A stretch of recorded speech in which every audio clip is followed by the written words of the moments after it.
1.5, complex numbers. All right, so let's introduce complex numbers. Let's take us all the way back to 4,000 years ago. Sounds about right. You know what? Let's do 5,000 years. Let's go back 5,000 years ago. Okay, 5,000 years ago, we are in ancient Egypt, and well, I want to count things. Okay, so I want to count stones, right? So if I want to count stones way back in Egypt, I would go, that's one stone, that's two stones, that's three stones, that's four stones, and I would count like this. And of course, we have the tally marks like this and so on. But this is how I would count, okay? And the numbers I would use to count these are called natural numbers. Okay, so natural numbers are numbers that you see naturally, right?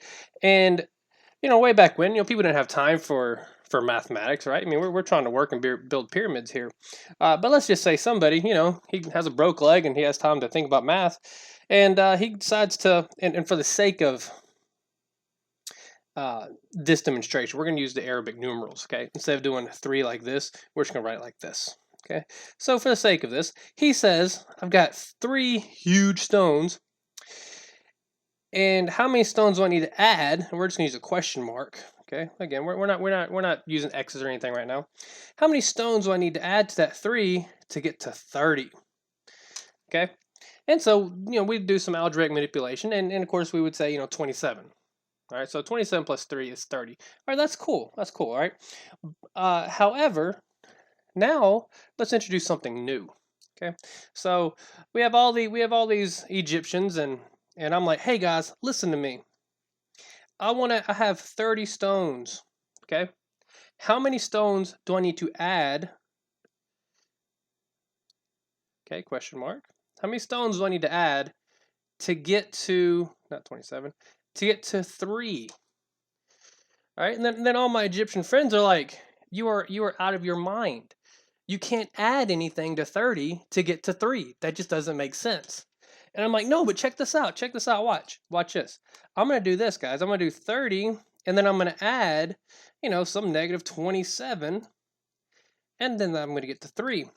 And then all my Egyptian friends are like, that's stupid. When am I ever going to use this? Right? And so that's my introduction into complex numbers. Okay, complex numbers that we're going to see here in a moment. We know them as imaginary numbers. And the word imaginary really, every time, without hesitation, whether you say it or not, somebody among you are going to be like, imaginary numbers, they're imaginary. Why do we got to learn them? Well, the truth is, well, number one, they are used quite. I don't really necessarily know the ins and outs of electrical engineering, but I've heard they're used quite extensively in electrical engineering. But a lot of times, also in mathematics, in its purest form, what we're doing right now is called computation. And many years ago, these courses were arithmetic classes, right? So when I say mathematics in its purest form, would be proofs, right? Writing proofs and defining words, kind of like how I did the quadratic formula the other day. All right, that is mathematics in its purest form. Is defining things, right? It's like you're like a lawyer of numbers, and you have to use definitions and theorems to prove your point. Now, I kind of got sidetracked there a little bit, but complex numbers are used mainly in areas of mathematics like that. There are some real-world examples of complex numbers, but for the most part, I will say, at least to my understanding, a lot of it is done. Let's see, what's the word? It's not esoterically. I can't think of a good word, but it is done a lot in mathematics. But the whole point of this is that complex numbers, imaginary numbers, they solve algebraic equations. And we'll see that here in a moment.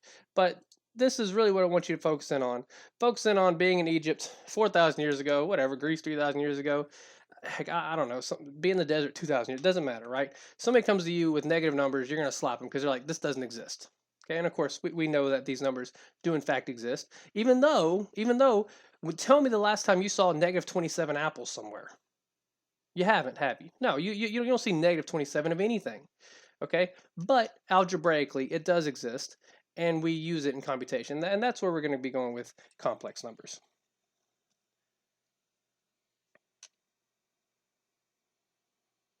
Let's see. And, this will lead us off here. Let's go down to here. Ooh, okay, so I forgot I actually wrote on that page. So let's add that to a new page. Okay, so this reads, in section 1.4, the previous section, we saw that if the discriminant of a quadratic equation is negative, the equation has no real solution. For example, x squared plus 4 is equal to 0. Okay, so we'll go back to the 30 plus what will give me 3. Okay, we can't really add some integer that we're familiar with to get to 3, but we do know that if we add a negative number, we can get to 3, and that's the same concept here. Okay, if we solved for x squared, we would have this.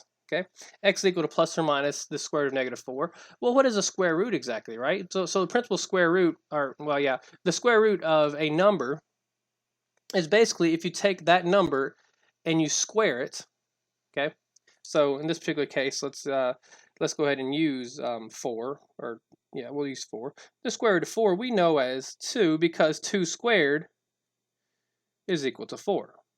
Okay, but if we were to look at this problem here and it's a negative 4, well, we would say, okay, so what would we raise this to get me negative 4, right? What raised to some power will give you a negative 4?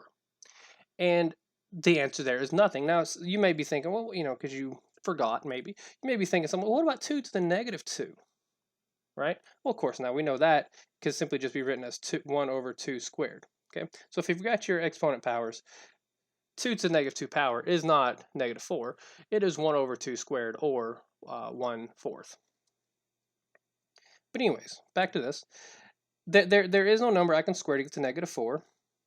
So therefore, we continue to read, but this is impossible since the square of any real number is positive in their example. So to make this possible, to solve all quadratic equations, mathematicians invented an expanded number system called the complex number system. First, they defined this new number, I, is equal to the square root of negative 1.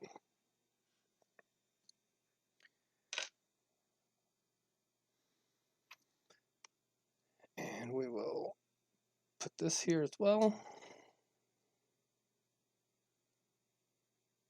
This means that I squared is equal to negative 1, because if we were to take this and square both sides, right, we get I squared is equal to negative 1.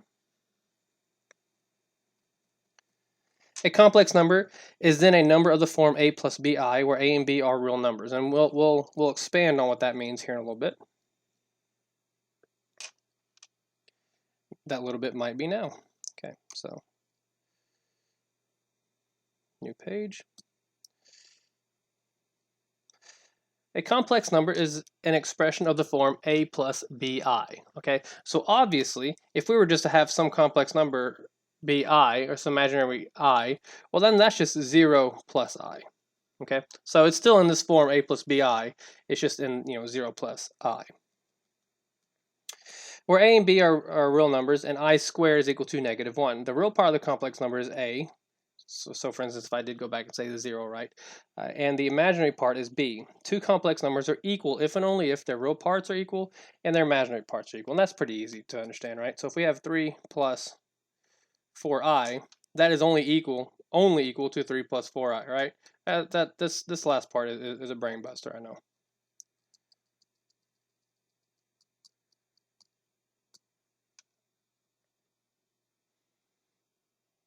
Okay, and this, I don't know why we're going to necessarily call it an example, because I don't, let's see, can I just fit that here? Yeah, because it's not really an example, right? It's just giving you examples of complex numbers. The following are examples. So 3 plus 4i, where we have the real part being 3 and the imaginary part being 4. 1/2 minus 2/3 I, where the real part is 1/2 and the imaginary part is negative 2/3. 6i. So this 6i is essentially like 0 plus 6i, right? And where 0 is the real part and 6 is the imaginary. And then negative 7 is the same thing as saying negative 7 plus 0i, right? Negative 7 is the real part and the 0 is the imaginary.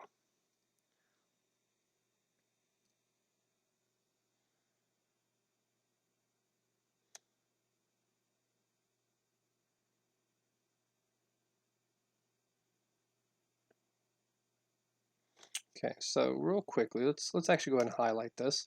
All right, so a number such as 6i, which has real part 0, is called a pure imaginary number. Okay, it's just an imaginary number with no real component. A real number such as -7 can be thought of as a complex number with imaginary part 0.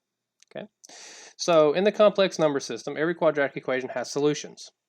And we saw kind of that when we looked at the discriminant, right?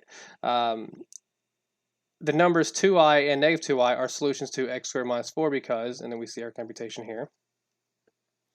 And this last part, let's see. I will actually go ahead and snip this. I'm not going to go ahead, I'm not going to read it, but it is kind of what I said earlier. I can't remember. Do I have room on this page? Yeah, maybe. Let's see. Kind of. Yeah, hopefully that fits on the notes. So again, you can take time to read that on your own, but it is essentially what I did go over not too long ago. Okay, so arithmetic operations on complex numbers.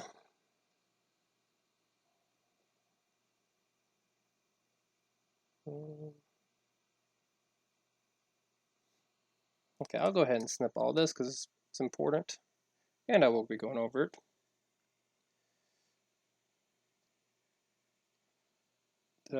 Oh no, I didn't snip that right. Okay, so let's try that again. I think I might have cut it off.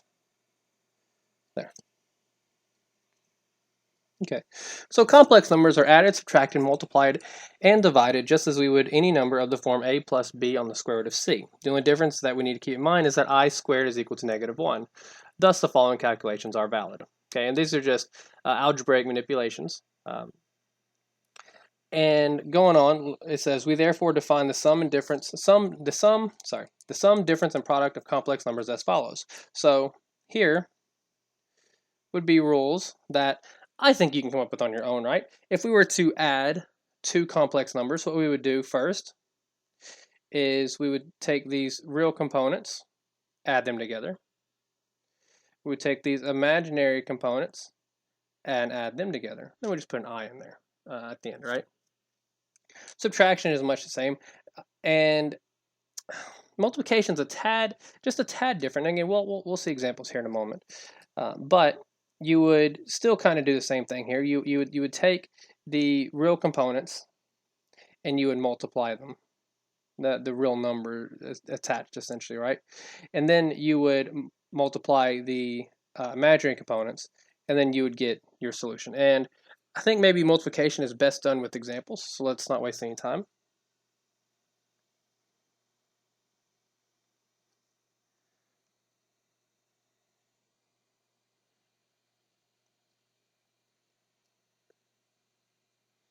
Okay, so A. We'll put A up here. Maybe that might be good. Okay, so we've got 3 plus 5i plus the quantity of 4 minus 2y. So we would just simply follow the same procedure that we would if I was some variable. Okay, so we would just say 3 plus. Actually, let's rewrite it. 3 plus 5i. Let's rewrite it and get rid of my parentheses. 3 plus 5i, and then that addition sign. Well, that just basically distributes a 1 through there. So I don't really need parentheses for this problem, right? It just kind of becomes redundant. Okay, and then what we're going to do, that looks all sorts of crazy.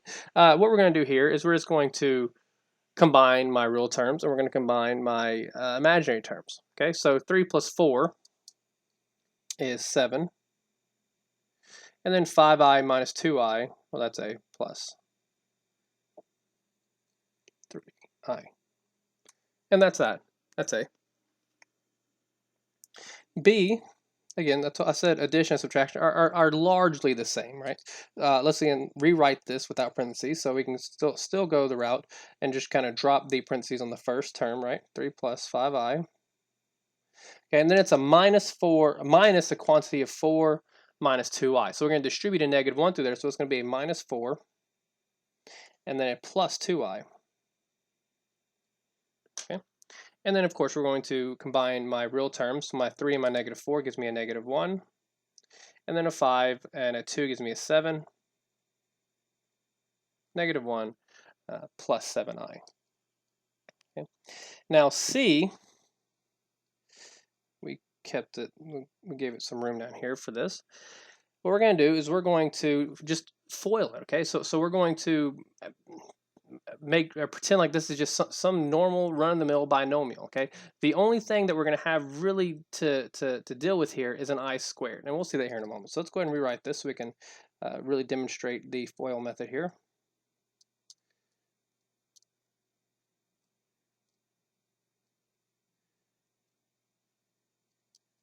Okay, so if we FOILed, we'd get what? We'd get 12, and then we'd get minus 6i, and then we would get plus 20i, then we would get minus 10i squared. Okay, so let's just again continue on like this would be a normal problem, I guess, a normal problem with our exponents, with our variables. Okay, so what we would do, the 12 would stay here, and then we would combine our like terms. So it'd be negative 6 and a plus 20, so that'd be a 14. So it's a positive 14i. Okay, and then minus 10. But now let's do this. So let's reach back to here. Okay, by looking at this, I is equal to the square root of negative 1, we were able to, if we squared both sides, say that I squared is equal to negative 1. Okay, so that means we can just basically replace I squared with negative 1.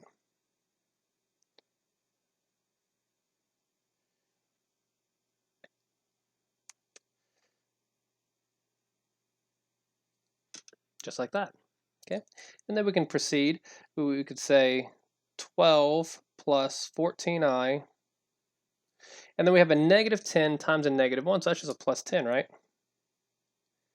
Plus 10, and this, we would then combine our real components, and we would get 22 plus 14i. And that's that. Okay, and lastly, let's do D. And D, let's see here. Let's hang on. Let me see where we're at. What we got next.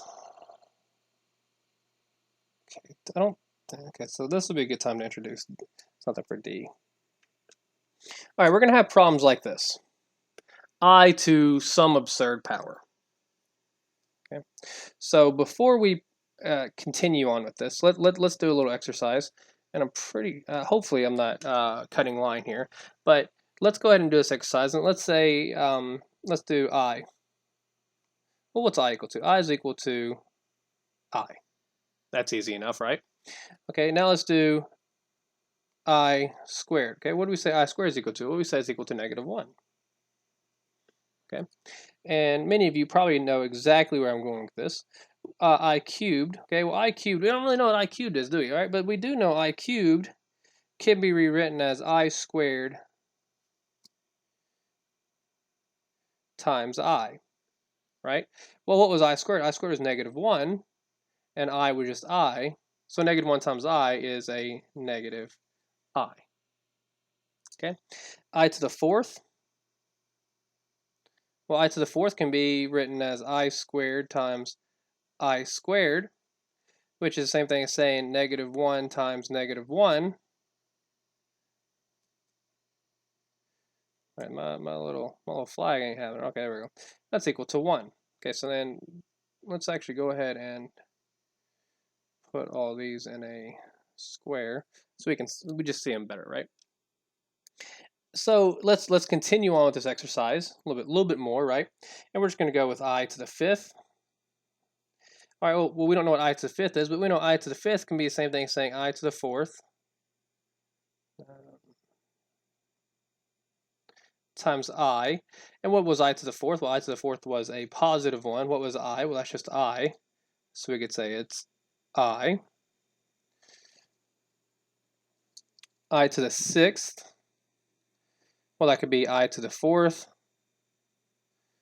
All right, I guess I'm just dragging my pen too much now. I to the fourth times I squared. Yeah, I definitely am. All right, well, I to the fourth, same thing, is 1, and I squared is a negative 1. 1 times negative 1 is negative 1. And for the sake of time, I'm not even going to do the, I fourths and stuff. But we know that I to the seventh will be a negative I, and I to the eighth will be 1. Okay, so I said many of you probably knew where I was going with this because you've seen it before. We know that they repeat. They repeat in 4s. Okay, so what I want you to do is let's have a thought process here. Let's do this. Let's have some number, and let's start with we'll just start with 20. 20 divided by 4. Okay, 20 divided by 4 is what? It's 5. And then do you remember doing this in 3rd grade? 5 remainder 0. Okay, so again, bear with me for a second. 21 divided by 4. We're going to need a little bit more room. Actually, let's do this. Let's go left to right.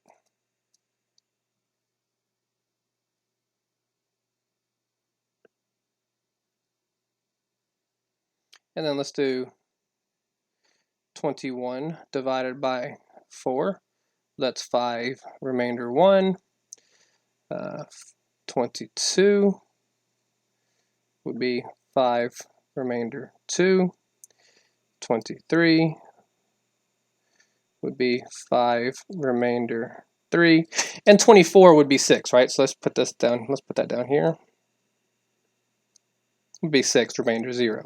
Okay, so let's focus in on these remainders here. Just strictly those.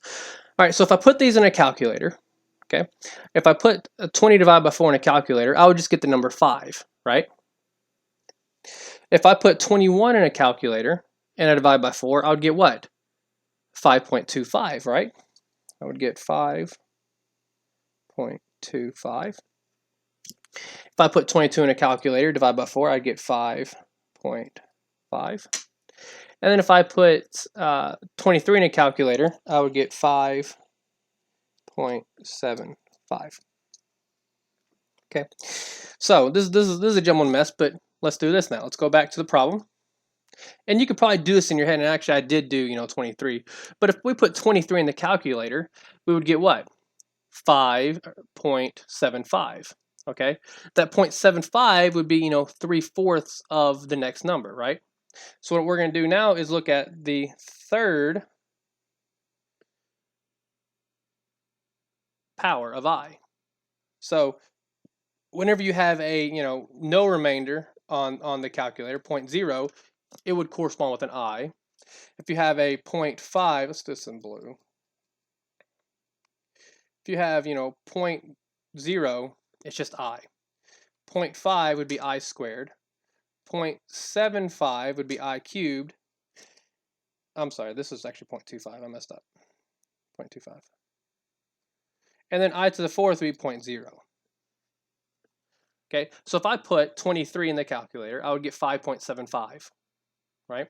So that 0.75 would mean I've got an I cubed. So let's go back, and I know I'm probably doing a lot more explanation, a lot more explaining than I probably should. Okay, so we know that I to the 23rd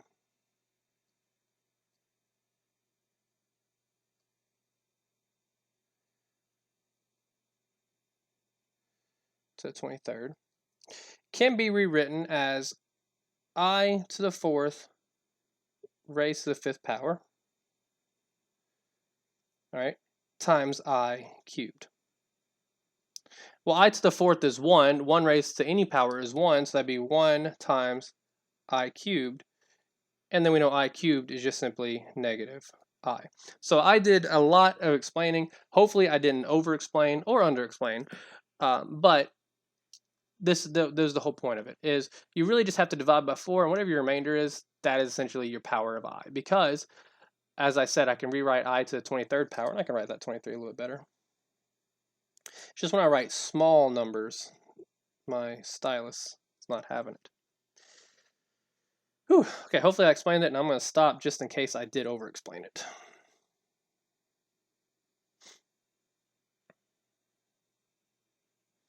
I'm pretty sure we don't talk about it more there. Okay. All right, so division of complex numbers. Okay, so division of complex numbers is much like rationalizing the denominator or radical expression, which we considered in section P7. For the complex number z is equal to a plus bi, we'd find a complex conjugate to be z bar is equal to a minus bi. So let's snip this and explain it here. Okay, so instead of writing a plus bi to be some complex number, we will generally write simply a z. Okay, so if we said a complex number z, you can think of it being in this form. Okay, well, if we put a bar over it, z, let's do that again, z bar, okay, well then that would be the complex conjugate. So if you recall, a conjugate, okay, has the same first and second component. The only difference is the sign is different. The sign in between. And then we see examples of complex conjugates here.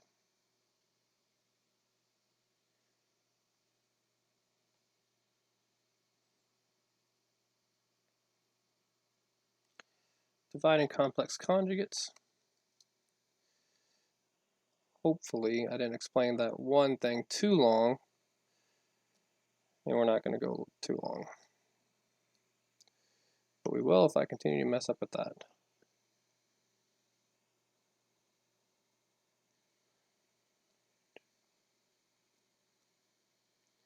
Okay, so dividing complex numbers, to simplify the quotient a plus bi divided by c plus di, we multiply the numerator and the denominator, the complex conjugate of the denominator. Okay, so you might be thinking, all right, so I don't have a problem with, oh, okay, there we go. I don't have a problem with this. What's wrong with that? Well, the reason why is because computation is a lot easier, similar to why we don't like having radicals in the denominator. We also don't like having, complex numbers in the denominator either. Okay, so we like to get rid of them, and in order to get rid of them, we see the example above. We just simply multiply the entire fraction by the complex number. We're not changing the value of it though, because if we look here, it's a c minus di over c minus, that's just 1, right? Anything over itself is 1.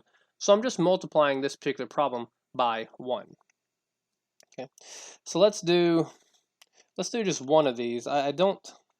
B is usually the more complicated one. But for the sake of this, because we're going to be doing foiling and stuff, we know that that's a 0 plus 4i, and then we'd move on from there. Okay, so I'm just going to do a. 3 plus 5i. And probably, maybe we should have done this on another page. Yeah, let's do this on another page. 3 plus 5, 1 minus 2. 3 plus 5, 1 minus 2.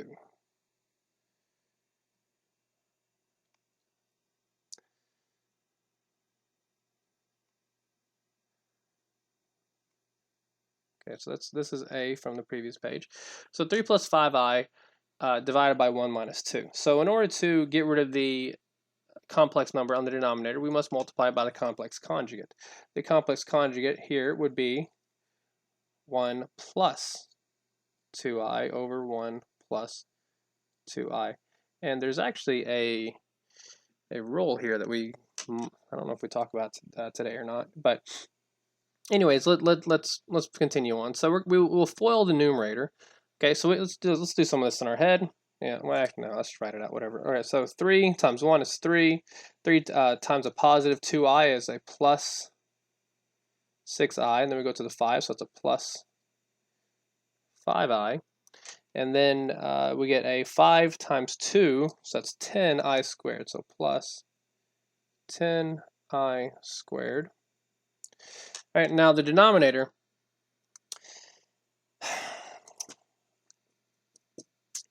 I feel like we should have a rule here already, but let's FOIL this out.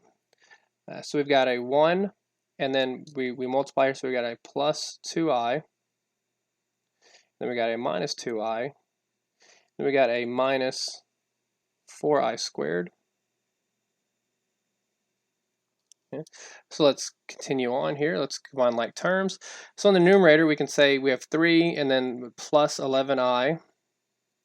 And then that 10i squared, same thing, saying plus 10 times a negative 1. Now here's the thing. Many of you might be tempted to go ahead and skip this part instead of writing, the plus 10 times negative 1, and then just simply going, minus 10, right? And that's perfectly fine, but I'll tell you now, and take my word for it, I make a living doing this, I still get caught up sometimes in negative numbers. So please heed my warning. It does help to actually write these numbers out, the negative ones. But anyways, so the denominator, we got a 1, the 2i's in the middle cancel, and we got a minus 4 times I squared, and let's go ahead and write that as a negative 1. Okay, and then the numerator becomes, looks like it becomes a negative 10, so we've got a negative 10 plus negative 10 plus 11, 11i, and the denominator becomes a 5. So 1 minus 4 times negative 1, which is a positive 4, so it's a 1 plus 4, which is 5. Okay, we're not done yet though, and we'll put this over here and I'll show you. So we need to have this in the form a plus bi. Does this look like it's an a plus bi? Now some of you might be like, well, of course it is, right? But it's not. Okay, we need to have a real component first, followed by some operation, addition or subtraction, and the imaginary component. So we would have to split this up and say negative 10 over 5 plus 11 over 5i. Did I say negative 10? All right, that's my mistake. See, told you, mistakes happen. But nobody wanted to tell me. It's supposed to be a 7.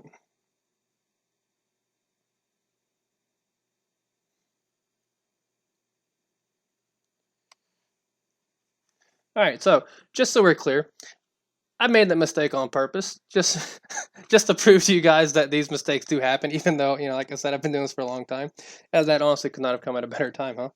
So that's a 7/5, a negative 7/5, plus 11/5 I. Okay, now it is in the form of a plus bi.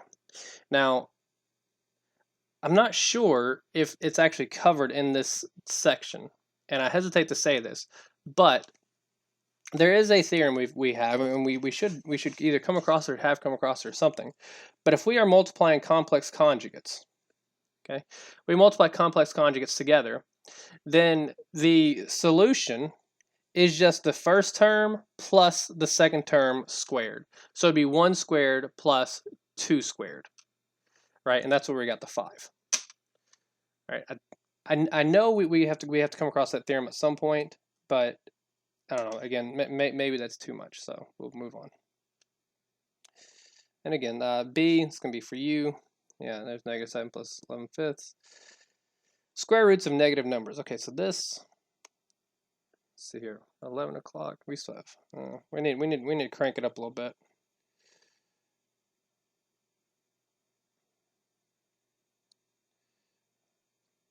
Okay. So square roots of negative numbers, just as every positive real number r has 2 square roots, the square root of r and the negative square root of r, every negative number has 2 square roots as well. All right, so square roots of negative numbers, we see here, if negative r is negative, then the principal square root of negative r is I on the square root of r. All right, so and then the 2 square roots of negative r are a positive I on the square root of r and a negative I on the square root of r. And we've seen this before. Did I include that? Yeah, we did. We usually write I on the square root of b instead of b on the square root of I to avoid confusion with the square root of bi. Okay, so that goes on to say, try to put your I in front, Because again, if that might be a little flamboyant. Because if you do something like this, it kind of gets caught in translation there, right? It looks like the square root of bi, but we know it's not. Okay, it would be I on the square root of b. So try to put your I out front. And this happens to be one of those examples that are done for us, good for us. Put the current page, put it down here.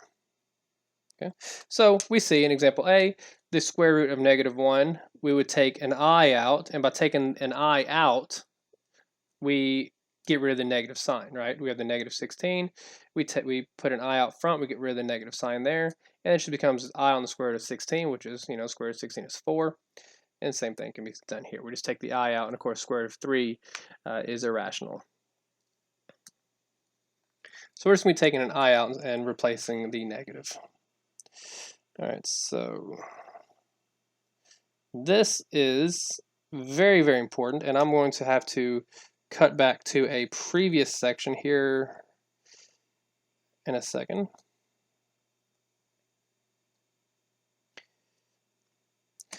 So this reads, special care must be taken in performing calculations that involve square roots of negative numbers. Although the square root of a times the square root of b is the square root of a times b, where a and b are positive, very important.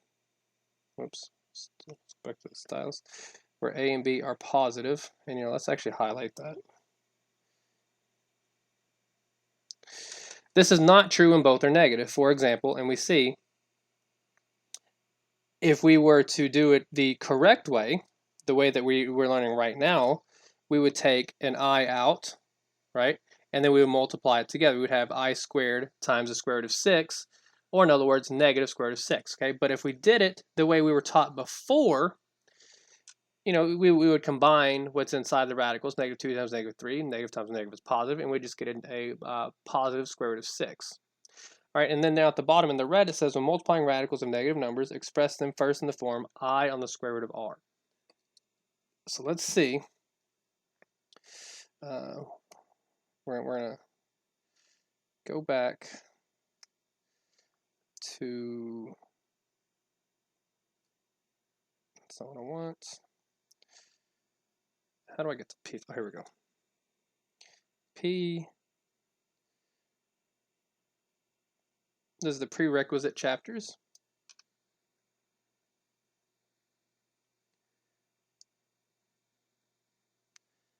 And if I recall, hopefully I recall, yeah, P4. Okay, so let's go through here.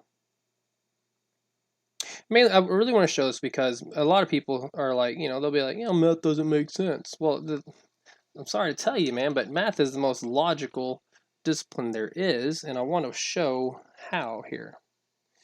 Okay, so let's see, where am I looking for? Looking for a definition.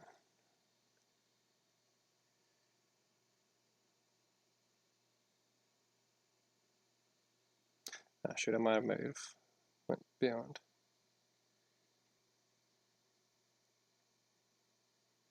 Aren't you glad you can do this from your home instead of listening to me ramble in a classroom?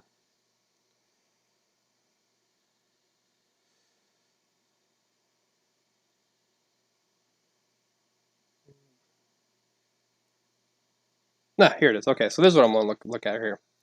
Okay, so the definition of the nth root. Okay, I can't remember if it was this class or not, but remember I maybe not, I don't know, but I made a point to really explain why the last sentence is there. Well, this is an example of why I explain why the last sentence is there, because if we look at this, the definition of the nth root, it reads, if n is any positive integer, then the principal nth root of a is defined as follows. The nth root of a is equal to b. Okay, but the important thing is this.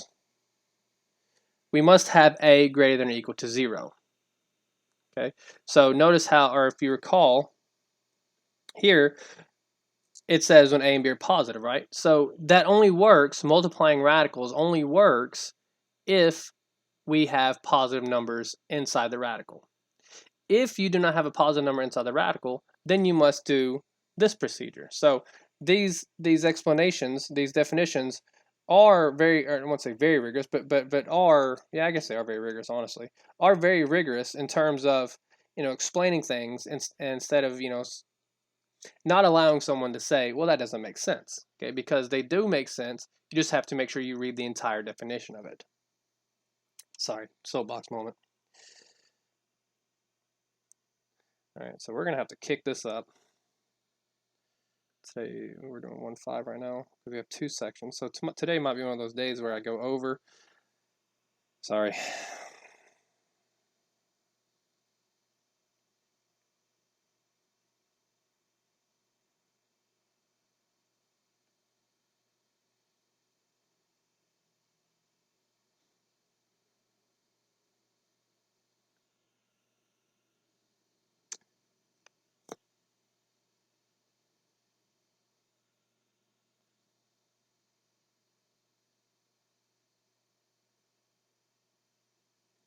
Okay, maybe I went a little far.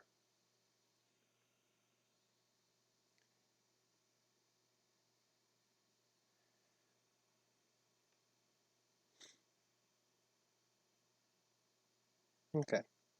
So for the sake of time, again, I mean, I feel like these are pretty easy computations. If I'm not gonna skip something that I think is a little bit harder, right? But something like this, maybe not so much.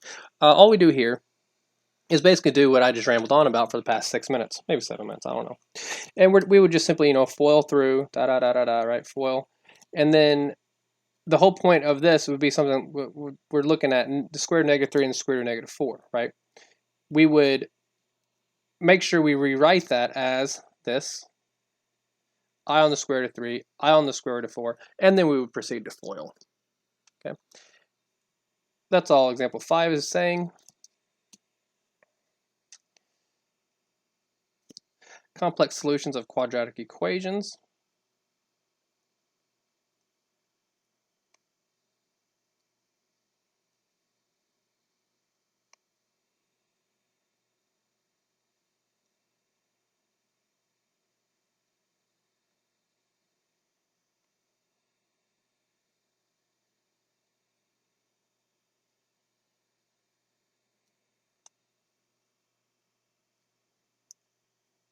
Okay, so this reads, we've already seen that if a is equal to 0, then the solution of the quadratic equation ax squared, or I'm sorry, if a is not equal to 0, then the solution would be our quadratic formula, right?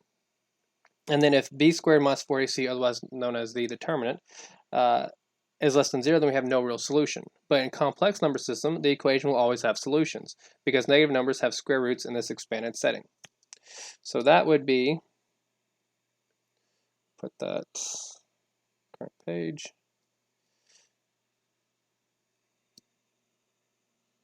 And we'll just go ahead and do this again. I'm not going to do the quadratic formula. Quadratic formula is just seriously a plug and chug.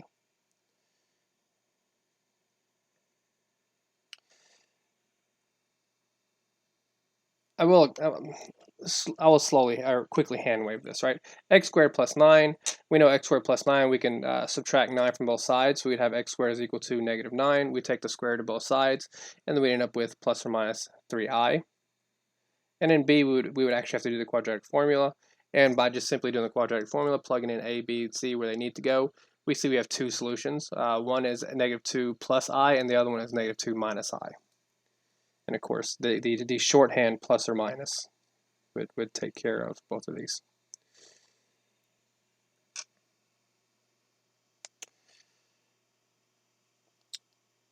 Same thing, I'm just going to snip this.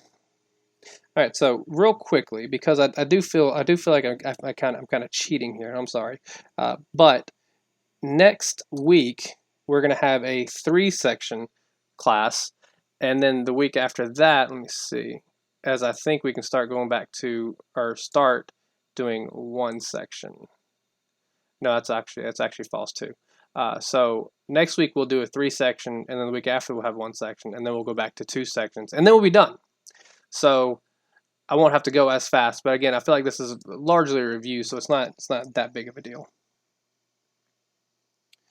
The new stuff is where we will. Oh, good, we're doing 1.5. So now that leaves me with 40 minutes to do 1.6.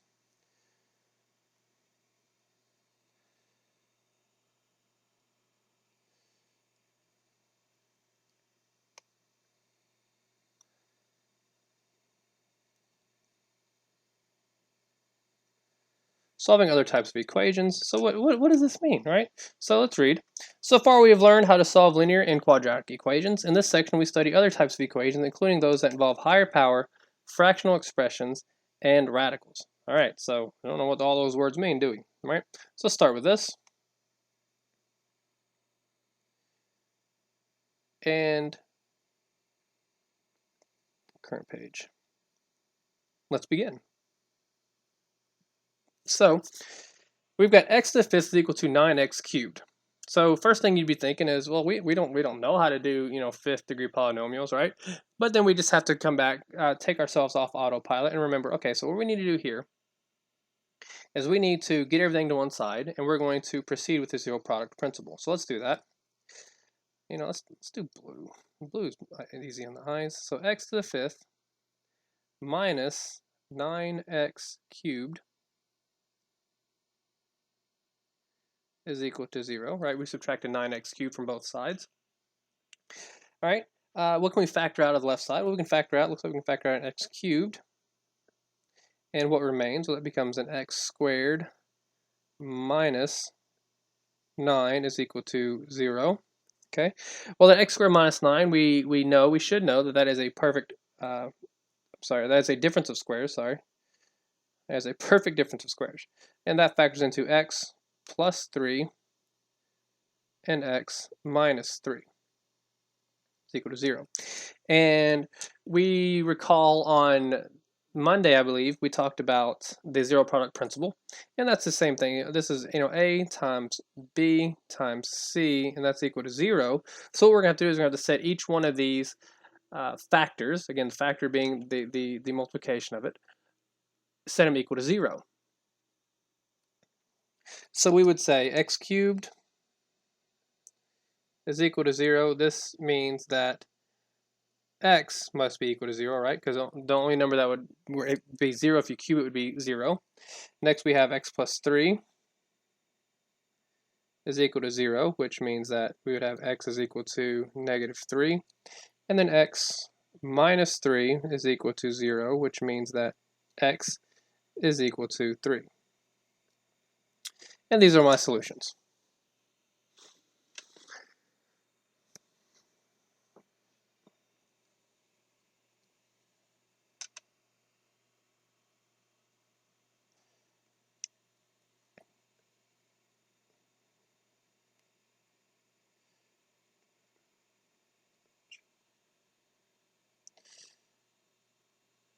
Solve the equation x cubed plus 3x squared minus 4x minus 12. Okay, so for this class, for trigonometry if you take it, for calculus 1, 2, and 3 if you take it, for differential equations if you take it, for any math class that you will take from now on, if you see four, I forgot the part, or that part, I was thinking parts, terms, if you see 4 terms, 1, 2, 3, 4, if you see 4 terms, immediately, and I mean immediately think, okay, I need to factor by grouping. But obviously the first thing we're going to do is see if we can factor something out of all 4 terms. And by looking at this, no, there's nothing I can take out of all 4 of them, right? So what I'm going to do is I'm going to rewrite this equation.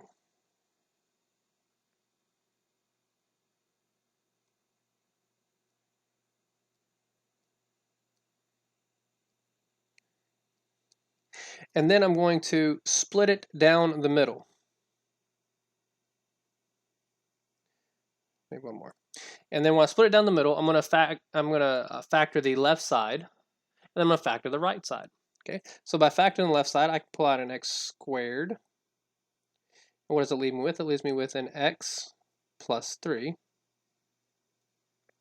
The right side, what can I pull out? All right, so let's just, for the sake of this, let's say we're going to pull out a positive 4. Okay, so if I pull out positive 4, what does that leave me with? That leaves me with a negative x minus 3. Okay, now the whole point of factor by grouping is I want these two terms to be the exact same. And I mean exact same.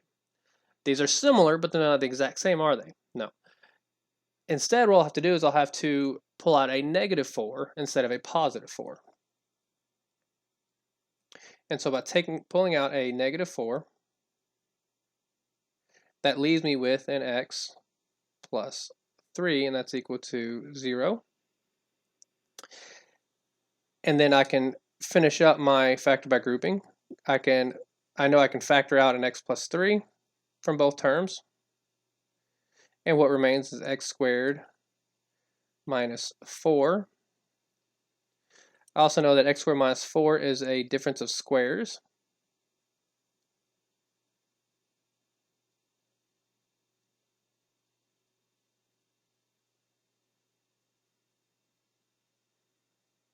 Right?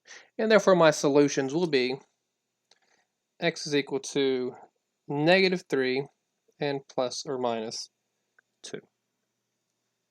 Okay? By just setting those equal to 0. And I mean, at this point, I don't feel like I should do, x plus 3 is equal to 0, and so on and so forth. So now, if you happen to be following along in the textbook, notice how I did conveniently skip over this. Okay.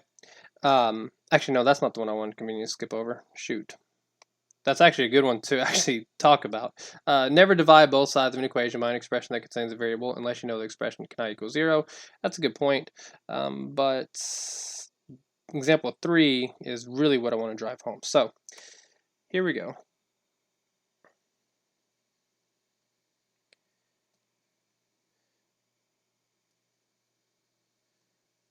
So this looks like just a load of fun.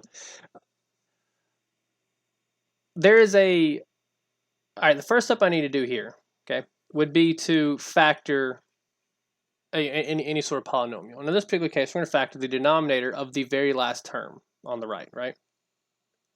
So let's go ahead and rewrite this problem. 3 over x minus, why are my 3? Why? Dude, my 3s are awful. 2, and then x squared plus 9 we know can factor into an x plus 3, x minus 3.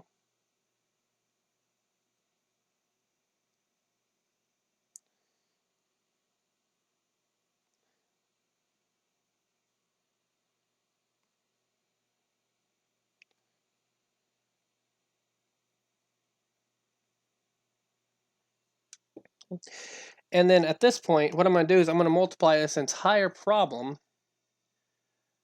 by my least common denominator. And what is my least common denominator? Well, my least common denominator would be, it looks like x times x minus 3 times x plus 3. Okay? So x times x, yeah, we'll just put plus there. Okay.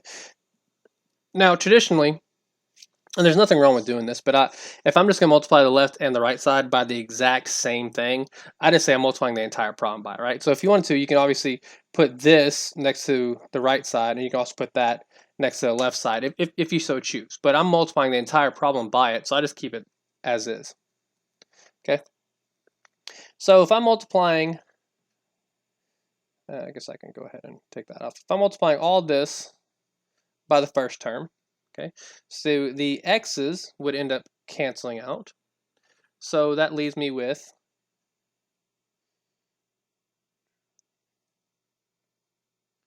three times x plus 3, x minus 3. The second time, so this, if I multiply this entire thing here by here, the x minus 3's cancel.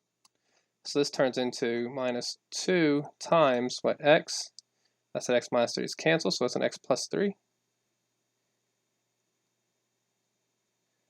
And at this point, you may be tempted to, and I guess there's nothing wrong with it, but you may just be tempted to go ahead and say, 2x squared, or minus 2x squared minus 6. Again, if you take shortcuts, you may make mistakes, and we've seen what mistakes happen because I made one earlier today. Anyways, moving on, we multiply here, so we've got a negative 12x. Okay, and normally I'd be like, all right, from here on out, you guys can do the arithmetic, but I want to finish this because there is a very important step that I did skip, but we'll come back to it. okay, because we're autopiloting now, right?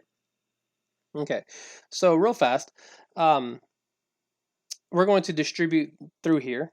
So if I were to look at this and I distributed here, okay, it would probably be easier if I just FOILed x plus 3, x minus 3, and then distributed 3. But we know what x plus 3, x minus 3 is if I distribute, right? Because that's just the factored form of x squared minus 9. So it's essentially saying, 3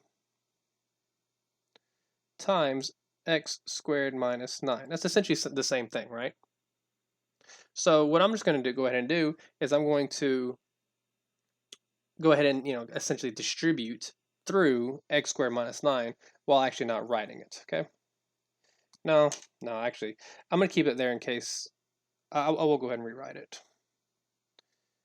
In case somebody looks at the notes and then they're just completely confused as to where I got what.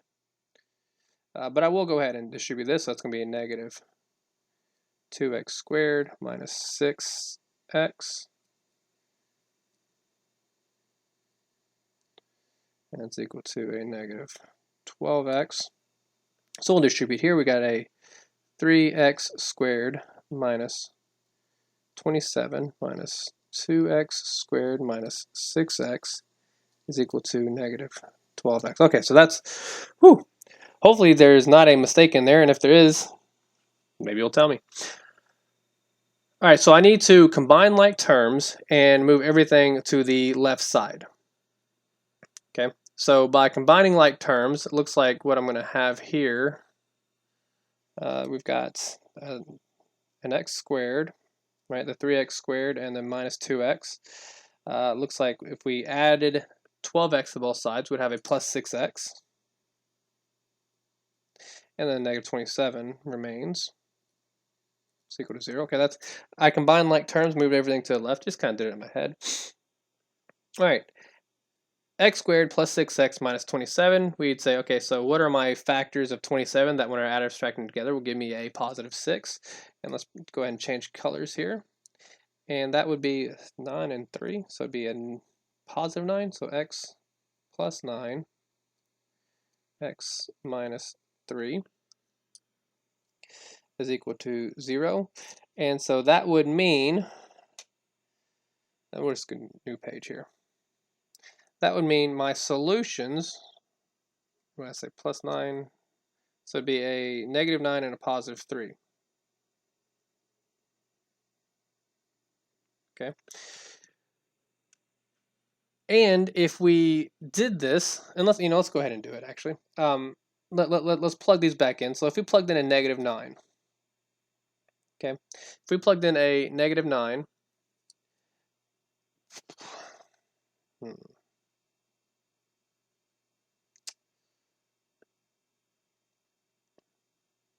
I don't really feel like writing all this out, but for the sake of it, again, let's do this.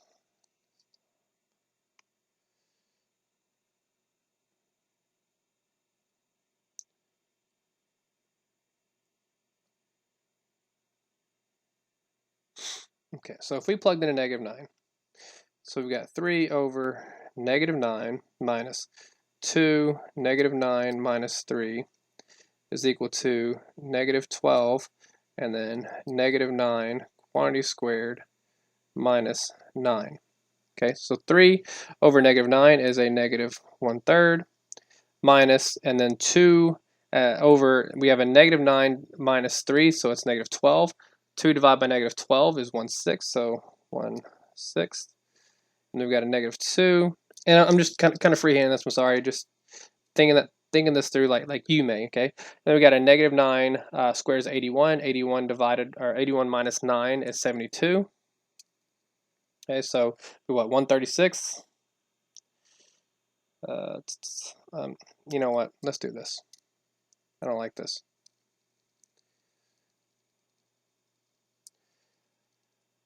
All right. The reason why is because this is just a lot more work than I wanted to show you. So instead, we're going to do this. I told you earlier that I skipped a step, okay?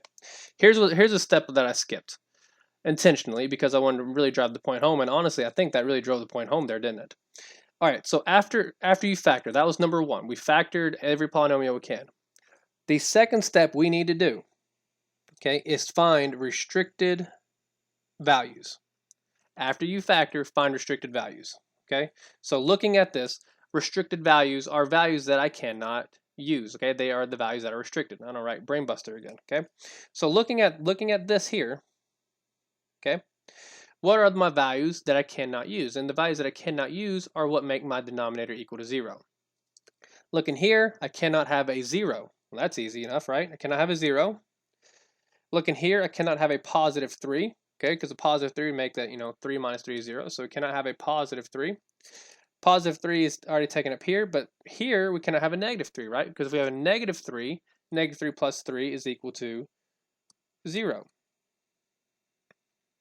Okay, so that second step that I skipped is the restricted value step, and this is actually a really good example to prove that because look, nobody has time to go through, plug in this value here and see if it works. Because if you're like me, you hate fractions. We all hate fractions, right? So instead, we would say the restricted values were 0, 3, and negative 3. Well, let's look at my solution. We have the 3 here, okay? Well, that was my restricted value, so that means that that cannot be a solution. So the only solution to this problem is x is equal to negative 9. Hopefully, I didn't confuse you, and honestly, I probably should just put that second step in there instead of going long-winded here because again, we're what, 24 minutes now. So let's recap. Number 1, factor all your polynomials. Number 2, find your restricted value. Number 3, solve. Okay, do not forget to do this part here because if you put in the solution negative 9 and positive 3, you'll be incorrect. Okay, because positive 3 does not work. Because if you plug in positive 3, you end up dividing by 0, and that's no bueno. And sure enough, negative 9. Okay, good.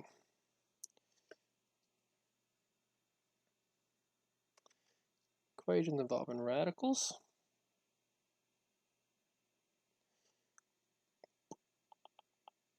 Shoot, was it current page or... Yeah, I should have done that.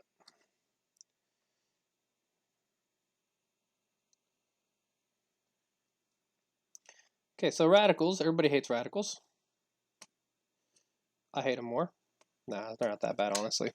All right, so 2x is equal to 1 minus the square root of 2 minus x. Okay, so same principle applies here. What we're going to have to do is put everything to one side and solve for x.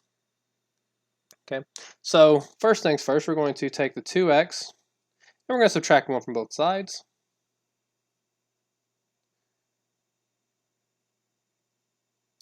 Minus x, all right, and then we're going to square both sides because we need to get rid of that radical. Okay, so how do you get rid of a square root? Well, you square it.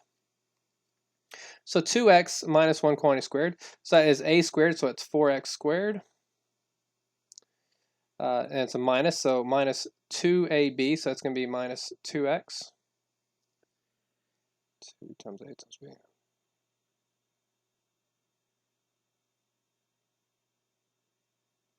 Okay, and then plus b squared, which is 1. And then the right side, well, that's 2 times a. I knew I was messing up somewhere. Sorry. 2 times a times b, 4x. And then the right side, if I square the radical, well, that just becomes 2 minus x, right? Okay, that's just like saying, negative 3 quantity squared. Well, that's just 9, positive 9, okay? So nothing new there. If I were to say something, not necessarily new, but what I did here, very slowly, I'm sorry, was, and you need to write this down because it's important information. If I have, in this particular case, as a minus, I have an a minus b quantity squared.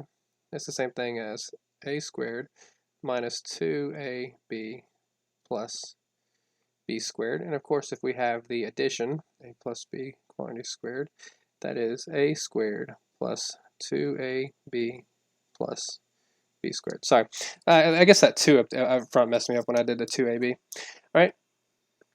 So once we get to this point, we combine like terms and move everything to the left side. So we're gonna have a 4x squared. We add x to both sides. So we have negative 3x, and subtract 2. So we have a minus 1 is equal to 0. And we need to factor this. So if I factor this, this factors into 4x plus 1 and x minus 1.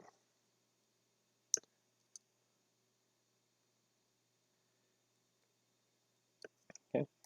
And finishing this tells me that I've got x is equal to a negative 1/4 and x is equal to a 1.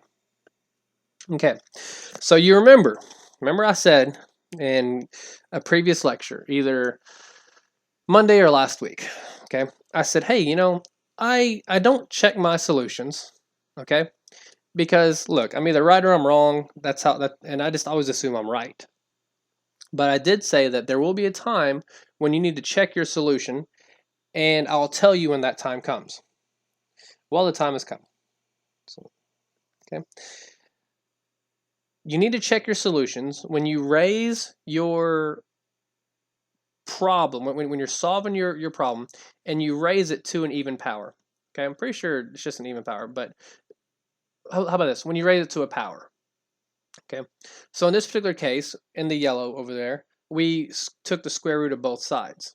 Okay, so what we're going to need to do now, unfortunately, is we're going to have to plug in these two values. So let's go ahead and do it whenever you are taking the square root of both sides. Okay, so I think 5 and 6 are similar. I'm going to just snip 5 and then I'll do 6.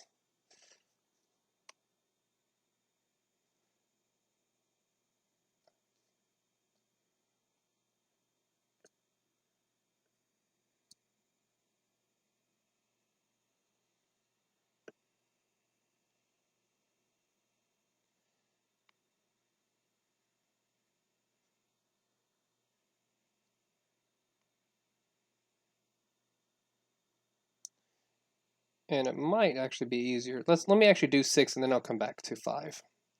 So I think it'd be a lot easier to explain once I do one. And since example 6 is probably the harder one, I'll do that one.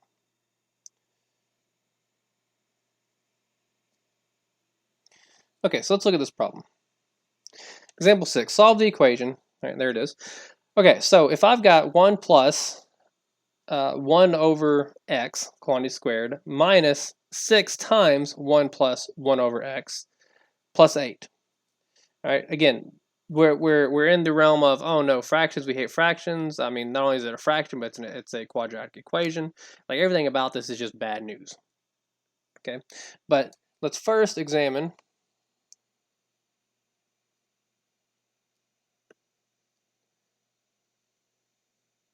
the quadratic equation. All right, if we look at this, I just got a message, somebody saying that they got home at 4 a.m. and they're tired and go to sleep. That's fine. Again, I put this on YouTube. It doesn't even bother me if you don't even show up. I'm gonna do this regardless. And look, you're adults. You're online. Whatever. So if you got to go, you can go. Anyways, so let's examine this. We're gonna look at our variable here. Okay. Do we agree that x squared is indeed the square of x? Of course, right? So let's look at this. Do we agree that 1 plus 1 over x squared is indeed the square of 1 plus 1 over x? Yeah, okay. So what we're going to do is we're going to make a substitution. Okay, so we're going to say let u be equal to 1 plus 1 over x. Okay, so by making this substitution, I can now do this. I can say u squared minus 6u plus 8 is equal to 0. Okay, I'm allowed to make that substitution, right? Because everything is in a logical order. All right, so next up what we're going to do is we're going to go ahead and factor this. So what does this factor into? Well, it factors into u minus 4 minus 2.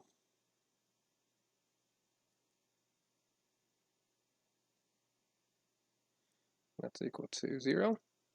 Okay, and then if we proceed here, we have u is equal to a 4 and u is equal to a 2. Okay, are we done? Well, of course not, right? Why would I ask? The reason why is because my original equation doesn't have u's. Okay, so instead, or not instead, but now what we're going to have to do is we're going to have to make that same substitution back. So we're going to, make that same substitution back. Let u, and of course you don't have to write this out like I am twice, but I really just want to drive this point home. We're going to let u equal to 1 plus 1 over x. And so therefore I can say 1 plus 1 over x is equal to 4, and 1 plus 1 over x is equal to 2. Okay? And then by solving that, we subtract 1, divided by 12x. Okay, and then by doing this, we will end up with x is equal to 1/3,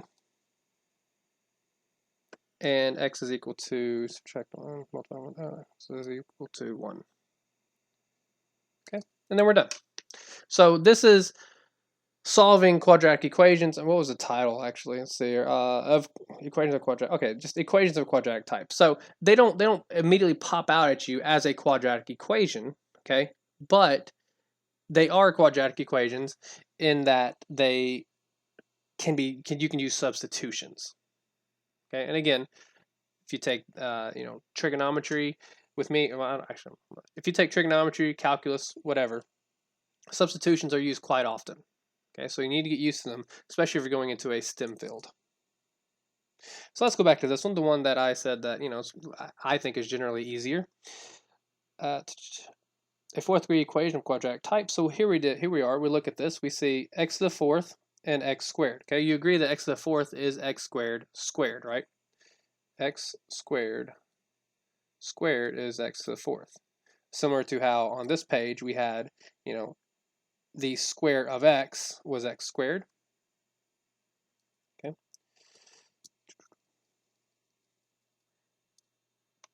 And so that means that we can make the substitution.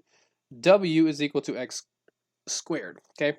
Now the substitution, this is a good point. The substitution here will always be whatever that middle term is there. In this particular case, w is equal to x squared. On this, we let u be equal to that middle term there. Okay. Because in order for me to square it, all I got to do is put a square on it.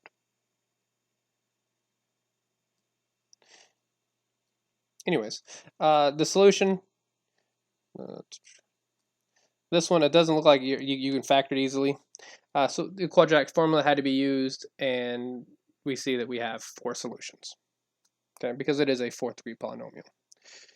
And I believe that is everything. No, we got one more. Okay, so, this is a good one. And let's see, how much time we got? 4 minutes. I'll get you started here. Okay, so I'll get you started. Looking at this problem, we have x to the 1/3 plus x to the 1/6. Okay, if you are not sure if you would do the substitution like we did, on the previous 2 examples, just do this. Let's look at my variable in the middle. Okay, and I'll ask myself, is 1/6 squared 1/3? Well, okay, let's do that. Okay, so let's do x to the 1/6 squared.